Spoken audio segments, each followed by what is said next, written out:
তাআলা তাহলে কোরআনের বিধান ব্যতীত, আইনের বিধান ব্যতীত কেউ কাউকে হত্যা করা আল্লাহ তাআলা নিষেধ করে দিয়েছেন। এরপরে যদি আমরা কোরআনকে বলি, ও কোরআন, কোরআন তো তুমি নিষেধ করে দিয়েছো কোনো মানুষকে হত্যা করা যাবে না, এরপরেও যদি কেউ কাউকে হত্যা করে তাহলে তার শাস্তি কি হবে? এবার কোরআনুল কারীম বলে দিচ্ছেন, ইয়া আইয়ুহাল্লাযীনা আমানু কুতিবা আলাইকুমুল কিসাসু ফিল কতলা।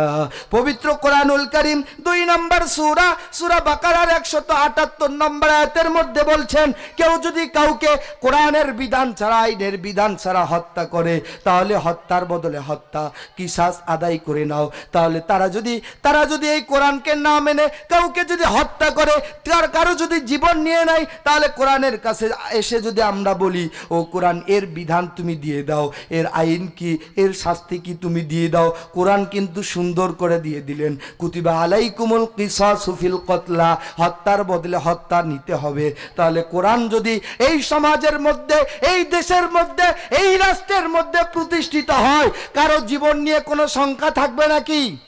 জোরে বলেন, কারো জীবন নিয়ে কোনো শঙ্কা থাকবে নাকি? কোনো শঙ্কা থাকবে না। সুতরাং এই যে গেল গণ অভ্যুত্থান, 24-এর যে গণ অভ্যুত্থান গিয়েছে, এই অভ্যুত্থানে আমার ভাই তাহমিদ জীবন দিয়েছে, আমার ভাই মুগ্ধ জীবন দিয়েছে, আমার ভাই বোনেরা অনেকেই জীবন দিয়েছে, প্রায় 1200 থেকে 1400 ছাত্র ছাত্রী, ছোট্ট বাচ্চারা জীবন দিয়েছে। আমরা আর এই বিশ্বে মানব রচিত কোনো বিধান দেখতে চাই না, মানব রচিত কোনো তন্ত্রমন্ত্র দেখতে চাই না। আগামী দেশ যেন ইসলামের দেশ হয়, এটা কারা কারা দেখতে চান? 2 হাত উঁচু করে আল্লাহকে দেখাই দেন। লিল্লাহে তাকবীর।